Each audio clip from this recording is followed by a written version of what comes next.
अबे मेरे माँ बाप नहीं बोलते पैसा दे घर पे, तू काहे को टेंशन ले रहा तेरे सर पे।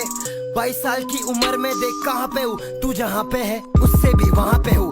आके देख जरा कैसे मैं जीता हूँ, बिना शोज किए महंगी चीजें खाता पीता हूँ, जीता हूँ। दिखावा नहीं करता, चुप रहता हूँ मैं, दावा नहीं करता तो फायदा उठा रही पब्लिक। बंटाई की पब्लिक बोले तो तकलीफ, तकलीफ तो होनी है, बंटाई हटेला है। जो भी एड़े चाले करता खुले आम पेला है, खेला है खेल मैंने खुद के तरीके